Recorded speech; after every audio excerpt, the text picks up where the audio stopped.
जहां एक तरफ जम्मू कश्मीर में एडवाइजरी काउंसिल के गठन की चर्चाओं का बाजार गर्म है, वहीं राजनीतिक गलियारों से कुछ और ही आवाजें सुनाई दे रही हैं। जम्मू कश्मीर में एडवाइजरी काउंसिल के गठन की चर्चाओं के बीच नेशनल कॉन्फ्रेंस के अध्यक्ष डॉक्टर फारूक अब्दुल्ला ने कहा है कि जब तक सभी राजनीतिक दलों के नेताओं को रिहा नहीं किया जाता, तब तक उनकी पार्टी किसी भी प्रकार की पॉलिटिकल एक्टिविटी शुरू नहीं करेगी।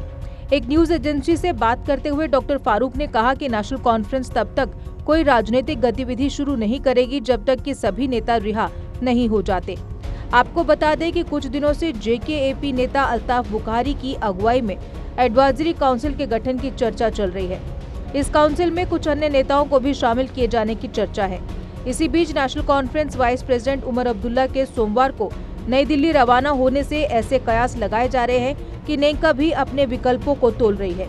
डॉक्टर अब्दुल्ला ने एडवाइजरी काउंसिल के बारे में कहा कि मैं इस पर कोई टिप्पणी नहीं करना चाहता कि अल्ताफ बुखारी किसी एडवाइजरी काउंसिल का गठन कर रहे हैं या नहीं।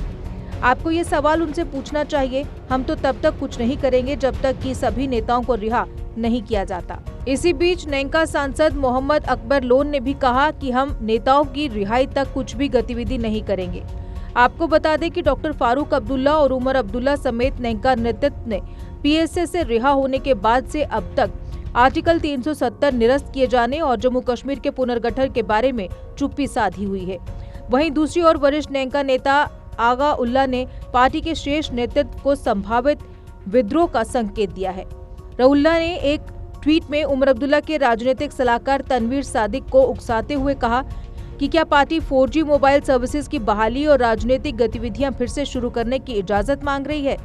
सादिक ने राजनीतिक कैदियों को रिहा करने, राजनीतिक प्रक्रिया शुरू करने, डोमिसाइल लॉ और 4G सर्विस बहाल करने के बारे में ट्वीट किया था।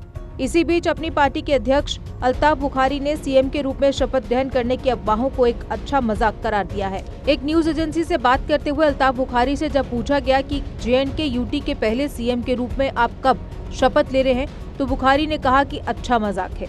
वहीं जम्मू कश्मीर सरकार के आधिकारिक सूत्रों का कहना है कि भारत में किसी भी कानून के तहत अंतरिम सरकार गठित करने का कोई कानूनी प्रावधान नहीं है। Government of union territories act 1963 भी जम्मू कश्मीर में लागू नहीं होता। उन्होंने कहा कि जम्मू कश्मीर रीऑर्गेनाइजेशन एक्ट में लेजिस्लेटिव फ्रेमवर्क का प्रावधान किया गया है, इसलिए किसी भी प्रकार की अंतरिम सरकार के गठन का कोई आधार नहीं है। उन्होंने ये भी कहा कि लेफ्टिनेंट गवर्नर के एडवाइजर या चीफ एडवाइजर के तौर पर किसी नेता की नियुक्ति का भी कोई सवाल ही नहीं उठता। अब ये तो समय ही बताएगा कि एडवाइजरी काउंसिल का गठन होता है या नहीं। JK Update is fastest growing media house in J&K with 1.5 crore monthly views. JK Update is a best platform for advertise your brands and services. If you want to advertise your products and services, please contact us on this number. Mr. Sushil Sharma 705-109-1804. JK Update, update रहें हमारे साथ।